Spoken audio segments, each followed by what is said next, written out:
ಯಾದಗಿರಿ ನಗರದ ಮಹರ್ಷಿ ವಾಲ್ಮೀಕಿ ಭವನದಲ್ಲಿ ನಡೆದ ಸಭೆಯಲ್ಲಿ ಮಾಜಿ ಸಂಸದರಾದ ಶ್ರೀ ವಿ.ಎಸ್. ಉಗ್ರಪ್ಪ ಅವರ ನೇತೃತ್ವದಲ್ಲಿ ಪರಿಶಿಷ್ಟ ಜಾತಿ ಮತ್ತು ಪರಿಶಿಷ್ಟ ಪಂಗಡದ ಸಮುದಾಯದ ಪರವಾಗಿ ಹಲವು ಪ್ರಮುಖ ಬೇಡಿಕೆಗಳನ್ನು ಮುಂದಿರಿಸಲಾಯಿತು.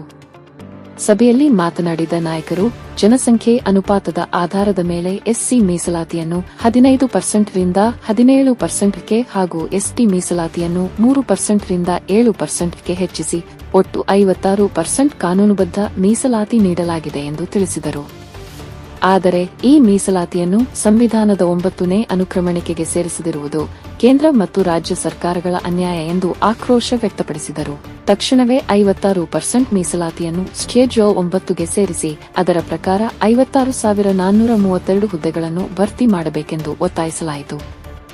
ಇದೇ ವೇಳೆ ಪರಿಶಿಷ್ಟ ಪಂಗಡದ ನಾಯಕರ ಹೆಸರಿನಲ್ಲಿ ಸುಮಾರು 2.5 ಲಕ್ಷ ಸುಳ್ಳು ಜಾತಿ ಪ್ರಮಾಣ ಪತ್ರಗಳು ವಿತರಣೆಯಾಗಿರುವ ಗಂಭೀರ ಆರೋಪವೂ ಕೇಳಿಬಂದಿದೆ. ರಾಜ್ಯ ಎಸ್ಸಿ/ಎಸ್ಟಿ ನಕಲಿ ಜಾತಿ ಪ್ರಮಾಣ ಪತ್ರಗಳ ತಡೆ ಸಮಿತಿಯ ರಾಜ್ಯಾಧ್ಯಕ್ಷರಾದ ಶ್ರವಣಕುಮಾರ ಡಿ. ನಾಯಕ ಅವರು ಈ ಎಲ್ಲಾ ಸುಳ್ಳು ಪ್ರಮಾಣ ಪತ್ರಗಳನ್ನು ತಕ್ಷಣ ರದ್ದುಪಡಿಸಿ ಸಂಬಂಧಿಸಿದವರ ವಿರುದ್ಧ ಕಾನೂನು ಕ್ರಮ ಕೈಗೊಳ್ಳಬೇಕೆಂದು ಸರ್ಕಾರವನ್ನು ಆಗ್ರಹಿಸಿದರು.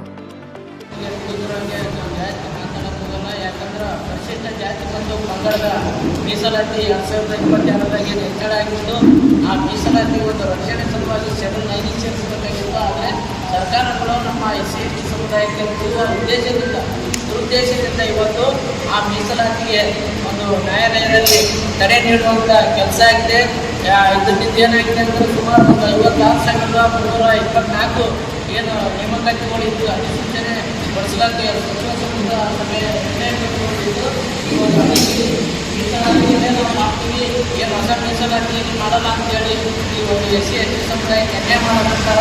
ಅದ್ರ ವಿರುದ್ಧ ಇವತ್ತು ನಮ್ಮ ಸಮುದಾಯದ ನಾಯಕರೆಲ್ಲರೂ ಸೇರಿ ಈ ಒಂದು ರಾಜ್ಯಾಂಗ ರೂಢಾಡಿ ಸಮುದಾಯವನ್ನು ಜಾಗೃತಿಗೊಳಿಸಿ ಏನು ಪರಿಶಿಷ್ಟ ಪಂಗಡದ ಪರಿಶಿಷ್ಟ ಜಾತಿ ಮತ್ತು ಪಂಗಡದ ಮೀಸಲಾತಿ ಸೇರಿಸಬೇಕು.